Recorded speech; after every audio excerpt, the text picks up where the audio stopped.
Welcome back. We back to see some crazy stuff. The news is for you, so don't want to miss it. Stay here. Prices from one year to the next are the same, and they're Thank you, Chairman Comer. When our founding fathers stood against tyranny, they did not merely oppose taxes. They defended the sacred idea of individual sovereignty. They declared that no government, agency, or title could infringe upon the freedoms of speech, religion, thought, and the pursuit of truth. For too long, the American spirit has been dimmed by a veil of secrecy, by a government that has grown too comfortable in the shadows, denying us the transparency we deserve. But today, we stand at the dawn of a new era, where the light of truth begins to shine through. A few weeks ago, President Donald Trump made a historic announcement. With the stroke of a pen, he committed to declassifying the files concerning the assassinations of President John F. Kennedy, Robert F. Kennedy, and Dr. Martin Luther King Jr. A decision not just monumental, but pivotal. It is with profound honor that I have been entrusted by Speaker Mike Johnson and Chairman James Comer to lead the House Oversight Task Force on Declassification of Federal Secrets. Together with the help of the White House, our intelligence allies, the Department of Defense, the Department of Justice, we will be conducting investigations into the following: the assassinations of JFK, RFK, and Dr. Martin Luther King, unidentified aerial phenomena, also known as UAPs, unidentified submerged objects, also known as USOs, the Epstein client list, the origins of COVID-19, and the 9/11 files. Wow. This task force will be a beacon of 9/11? bipartisanship. On the Republican side, Representatives Burchett, Boebert, Burleson, Crane, Gill, and Mace will be joining me, although I'd like to note that I'm expanding this to the entire governing body and will be allowing certain members to waive on. Our first hearing is set for March. The date will be announced soon, and we've already initiated close to a dozen communications with various agencies, to include Pam Bondi at the Department of Justice and the Secretary of State. This will no longer be a task force that makes bold promises only to fade into irrelevance or send strongly worded letters. This will be a relentless pursuit of truth and transparency, and we will not stop until the American people have the answers they deserve. We will cut through the bureaucracy, challenge the stonewalling, and ensure that the American people finally get the truth that they have been denied for too long. Yeah. If we are to endure and thrive as a nation, we must restore trust through transparency. The American people must be trusted to think for themselves, to form their own judgments from the truth that they are entitled to know. We've been treated like children for too long and kept in the dark by those we elected to serve us. It is my solemn duty to begin mending this trust, to form a new relationship between the government and the governed. Let us embark on this journey together towards a government that does not serve, but one that enlightens. Hell yeah. That does not just serve, but one that enlightens. Trust through transparency, that begins now. Without further ado, we'd like to open it up for questions. See what kind of things we got in the vault. March is gonna be an exciting time. March is gonna be a fun time to see. 9/11. We all got our doubts and questioning about 9/11, about what really happened on that day. So, we got some stuff to see. COVID, we already know COVID was playing. We ain't even got to say that. COVID been playing. But let's go ahead and keep it going. These are not individual judgment decisions. These are about simply having sensible checks and balances in the system itself to ensure that taxpayer money is spent well. So it's got nothing to do with, like, say, a contract with some company of mine at all. But if there is a conflict of interest when it comes to you yourself, for instance, you've received billions of dollars in federal contracts when it comes to the Pentagon, for instance, which the president, I know, has directed you to look into. Yeah. Are you policing yourself in that? Is there any sort of accountability check and balance in place that would provide any transparency for the American people? Well, all of our actions are fully public. So if you see anything, you say, like, wait a second, hey, that seems like maybe that's, there's a conflict there. It's not like people are going to be shy about saying that. They'll say it immediately, Including you yourself? Yes. But transparency is what builds trust, not simply somebody asserting trust. So not somebody saying they're trustworthy, but transparency, so you can see everything that's going on. And then you can see, am I doing something that benefits one of my companies or not? It's totally obvious. I mean, he does run the largest, spoken word app, and he's active on there. Like he talks and stuff like that. So, I mean, I've he, the information that is trying to be hidden is on his app that he owns. People go there for the information to see it, to upload, for it to go, viral or to, piss off your government, whatever. So he sees everything that's going on. So I mean, I don't know. The information is there. As for the actual receipts, we are happy to provide them, and I actually brought some today because all of you know I love to bring the receipts. We have contracts upon contracts that we can send and provide this information to you. Let me be very clear. We are not trying to hide anything. We have been incredibly transparent, and we will continue to be. These are screenshots of contracts that DOJ found across our government. This is a DEI contract, $36,000 for U.S. citizenship and immigration services. That is against the president's policies and his America First agenda. This is a $3.4 million contract, a Council for Inclusive Innovation at the U.S. Patent and Trademark Office, Department of Commerce, another DEI contract that DOJ identified.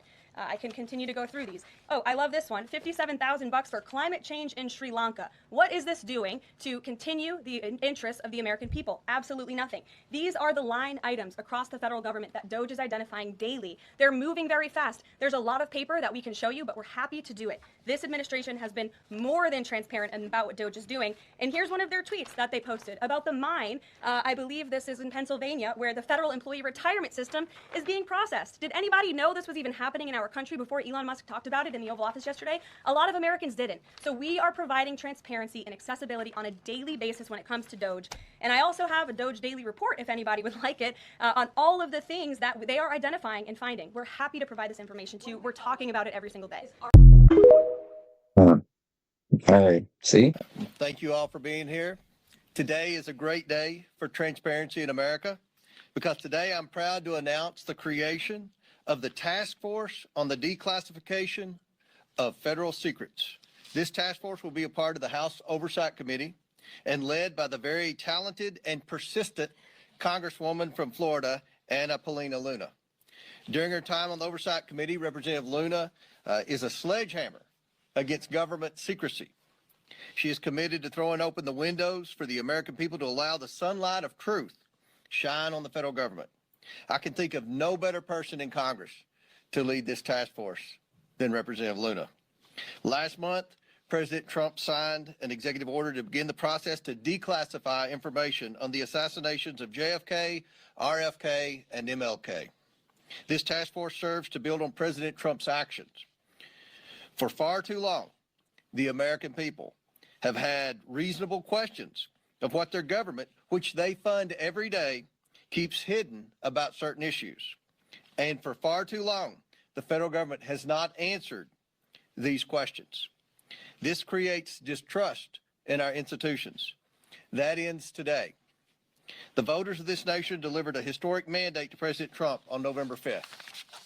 The keystone of that mandate was demanding increased transparency of their government and elected leaders, and the mandate of this task force is to acquire that transparency.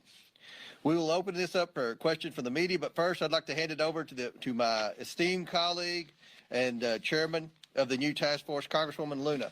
We're here today because we have filed charges against the state of New York. We have filed charges against Kathy Hochul. We have filed charges against Letitia James and Mark Schroeder, who is with DMV. This is a new DOJ, and we are taking steps to protect Americans, American citizens, and angel moms, like the mom standing right behind me, who you're going to hear from in a moment. New York has chosen to prioritize illegal aliens over American citizens. It stops today. As you know, we sued Illinois, and New York didn't listen. So now you're next. Millions of illegal aliens. Hey, so you're next. We getting to the bottom of everything. I want to know it all. What's going on in the labs? It's a it's a good time. It's a good time to be here and to see. I pray that, everybody stays healthy during this thing and but it's gonna create it's a war in the house.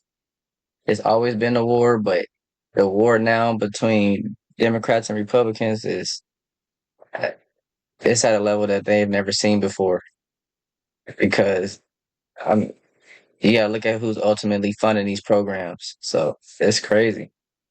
Aliens with violent records have flooded into our communities, bringing violence and deadly drugs with them. With me today, I'm so proud to be joined by Tammy Nobles. Tammy is an angel mom. Her beautiful daughter, Kayla Hamilton, was murdered by an MS-13 member in 2022. Kayla had just turned 20 years old,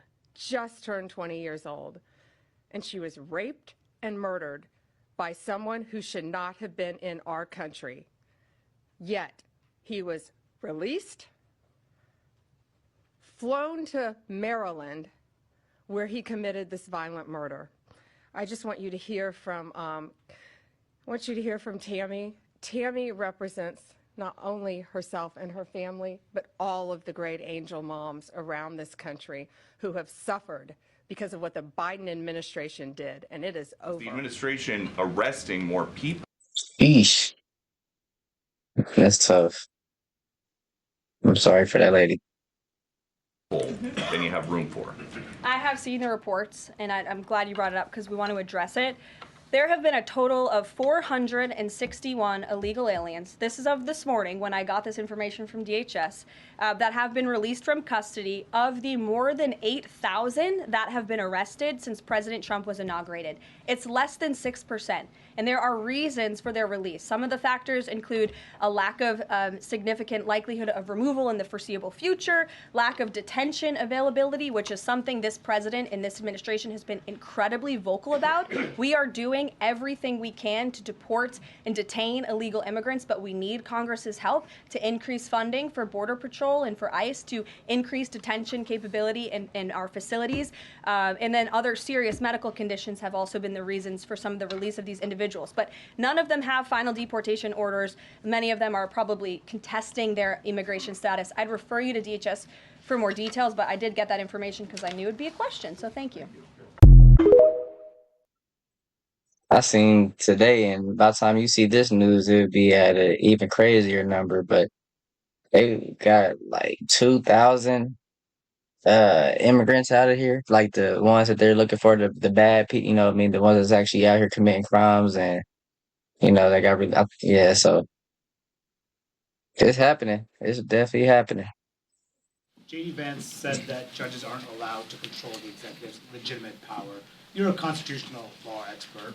Ultimately, at the end, if the courts say that the administration is violating the law, should they comply with the court's demands? Well, of course, the branches have to respect our constitutional order, but there's a lot of game yet to be played.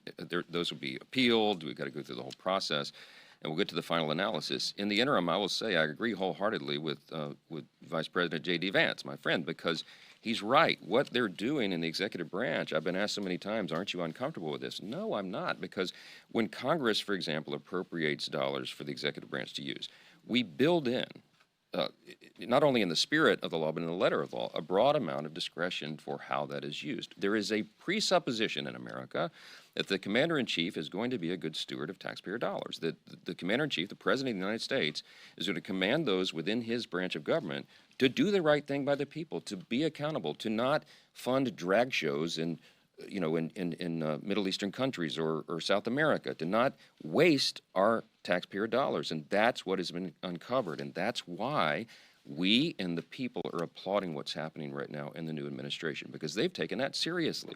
And they're doing it. The forensic audits, effectively, that Doge and Elon Musk are leading. I met with Elon yesterday about this to get an update. And to me, it's very exciting what they're able to do, because what Elon and the Doge effort is doing right now is what Congress has been unable to do in recent years, because the agencies have hidden some of this from us. Yes.